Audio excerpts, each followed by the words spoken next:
Hey, it's your old pal Lucid Stew again, and this time we're going to talk about my dreams PS4 creation, Switchbox. I've started by making a fairly simple box in one sculpt. I'm going to add an arm in a second sculpt so that it can move separately.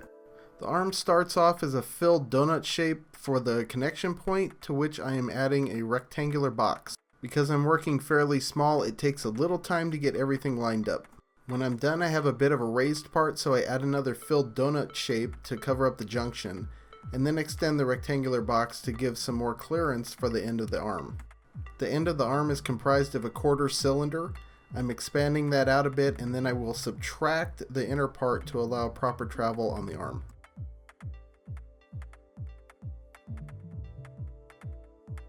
I do this with a full cylinder. Remember, the arm is a different sculpt, so I can work this way without worrying about subtracting from the main part of the box.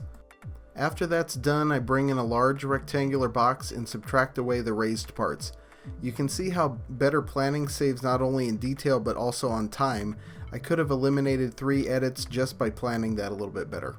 Next, I'm bringing in a text displayer to act as the background of the sign in the middle of the box. I changed my mind and used the text displayer as a fill for the recessed surround around the sign area. I may have been able to do something similar with a sculpt edit, but I think the text displayer gives it a nice flat look in combination with the sculpt background. Then a red warning sign. It would be nice to be able to have different colors of text in the same text displayer, but at the moment only one is allowed, so I use another text displayer for the black text below the red warning label. Now I'm back to working on the arm sculpt, this time adding detail with a half dome and then some hexagonal cylinders as bolts.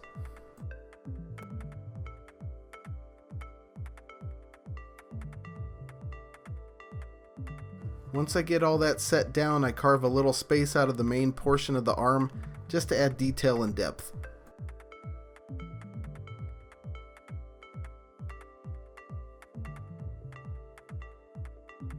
After that, I start trying to figure out how this bolt connector is going to work, given that the connection surfaces are right next to each other. I go through 3 different attempts, and in hindsight, each of them probably would have worked. However, when moving the arm in edit mode, it was a little wonky, and I wasn't sure if that was a bug or because I didn't really know what I was doing. In the first attempt, I anchor the bolt connector on the same wall above the arm, and then bend and twist it around until the other end is flush with that wall at the point where the arm meets it. I'm pretty sure this would have worked okay. After that, I try anchoring the bolt connector to the back wall of the sculpt and do more or less the same thing with similar results. The arm is moving in range okay, but there is a weird jitter at the connection point.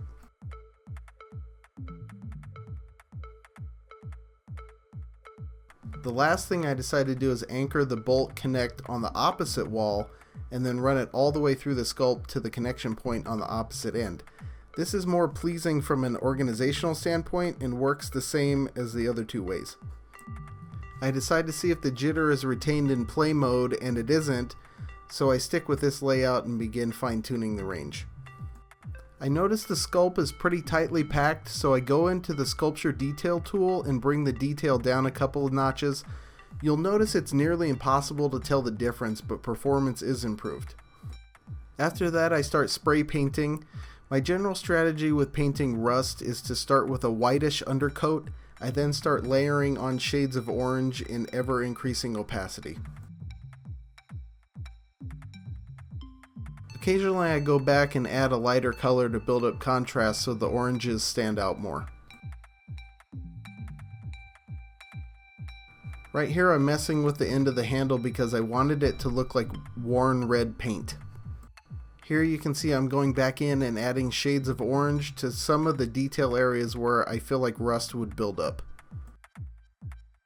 And then you can see that even though my opacity is somewhat low, the layering of the orange starts to bring it out more prominently eventually. You'll also notice I'm occasionally stopping to lower blend amount and raise opacity, and then repeating with the shades of orange, layering. At this point, the color is fairly opaque and I'm working that orange into smaller spaces, like the joints between two shapes where rust would be forming the most. And then back again to a lighter color, just repeating the whole process over again until I'm getting a pattern and contrast I'm happy with. In situations like these, you also can't forget your ability to undo, and sometimes you need to be bold with that and back up several steps, erasing large amounts of work. That's better than painting yourself into a corner and then trying to forge ahead anyway. I do that a little bit here where I lay the orange on way more thickly than I wanted, and after I decided I'm unhappy with it, I rewind probably half a dozen steps.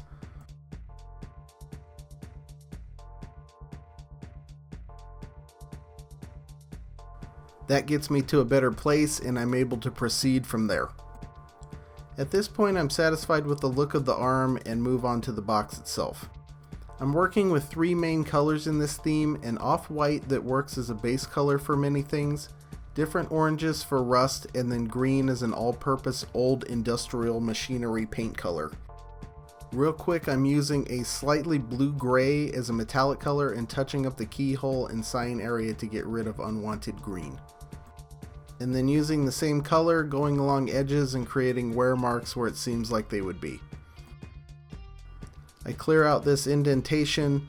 I was thinking about putting a sign there, but it looked okay framed in rust later. Now I'm going over the whole thing with the metallic color, somewhat low opacity, and you can see that creates an uneven kind of scuffed up base we can work with. I start trying to add some color to the front of the box and you can tell almost immediately that it just isn't working. I roll with it for a little bit and eventually realize it isn't really going anywhere. You can kind of see at some point I just hit a brick wall. It's not looking good and I know it, so I undo all that, just like I was talking about before, and approach it from a different angle. I start trying to lay down strips of paint strokes. I really liked the way these looked like paint on top of the metallic colored sculpt. You have to be careful with this kind of technique because it can get expensive from a thermal standpoint, especially if you're using more than a few of these things in a scene.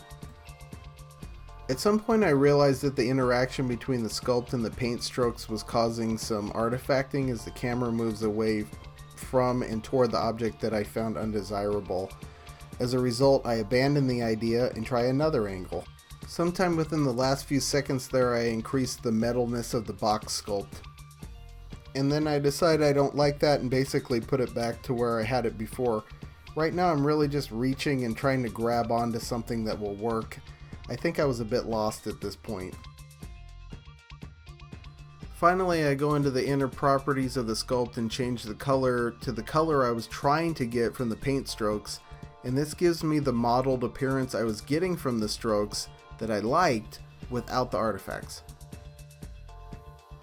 Here I'm just screwing around with fleck properties, trying to figure out exactly what it is I want from all these combinations. Eventually I dial that green back just a bit and then check to make sure my outer color is as devoid of hue as it can be, and I've gotten back on track. Then I'm using a fairly large brush with low opacity to start layering green back into the body of the box. When I'm trying to be somewhat random like I'm doing here, I actually only use one hand on the controller and work with the looseness that affords. And you can see, oddly enough, as soon as I'm done doing that, I get very deliberate and start pausing to think about what I want to do next. And in this period I change my mind several times about what that is.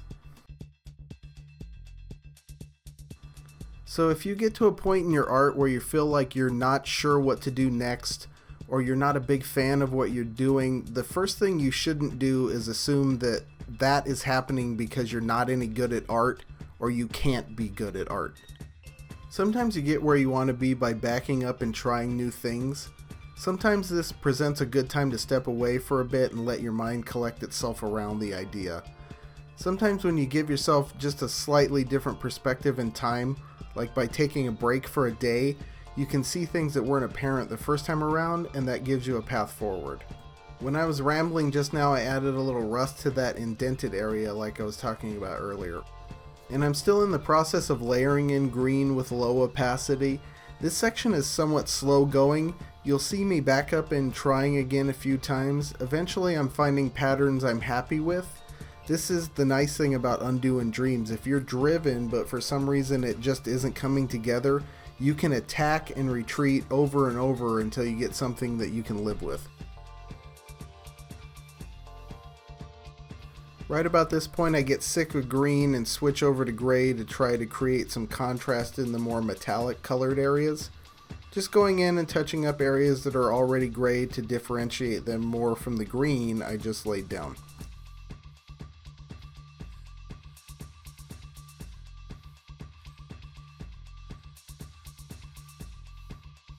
So a lesson in color and shading. I'm taking my green, lightening it up to add some highlights, but when I do that I also shift my hue toward yellow. Conversely, with shadowing you want to shift toward purple, which in this case would be kind of a blue-green, and if you watch closely or in slower time you'll see that I did both.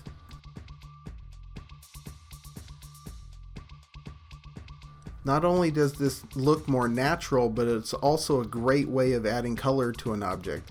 You can also use this technique to create color schemes. So let's say you have a scene with a lot of orange. To bring that orange out even more, you can amp up orange's complement, blue, in your shadowing. Or maybe green to create a little more drama since it isn't quite complementary. Speaking of that color scheme, you'll notice that I'm using it on the box here as I start working in my rust colors around the bare patches of metal that I've created with splashes of gray. My technique with rust is pretty similar to other things I've done here. I'm using the standard random orange option in the menu, low opacity at first. Where it differs a little is that I'm ramping up opacity very quickly as I want those bold, sharp punches of orange to show that this metal is really badly oxidized in places. One thing to keep in mind, and I figured this out once I actually put this object in a scene, is the scale of the object you're working on and how your detail relates to that. This box isn't that large and in third person was small enough in the scene that you couldn't even see most of this detail. First person would be a different story, so the type of camera you're going to use for your game or cinematic is also something to take into consideration. And all of that relates to workflow, because you're only delaying something more important by spending a half hour on detail no one will ever notice. All that painting has left the keyhole a little green, so I'm touching that up with a bright metallic color.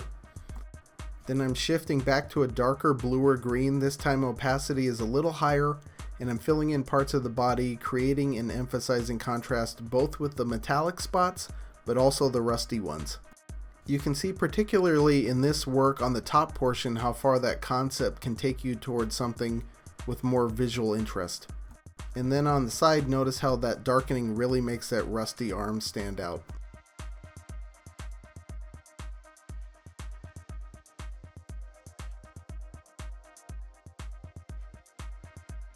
At this point I've hit a bit of a groove, but then it's right back into the wall because I decide that my metallic portions are too small, so I expand them. This isn't all bad at first because I'm also moving through those areas, brightening up spots, continuing to increase my contrast and adding some wear back in that had previously been painted over. Pretty much as soon as I'm done with that, I decide a bunch of these metallic spots are too large and shrink them down again. And this part here reiterates a bunch of things I've said previously, but mostly it was a waste of time because this side of the box will almost always be against the wall and you won't even be able to see it. So the last thing I'm doing is using sharp-edged shapes like cube and triangle to carve out nicks here and there, just to emphasize the worn look of the thing. Once that's all done, I group it, save it, and upload it. In my next video, I take the switch box and make it activate something. If you want to find out what it activates, I'll see you next time.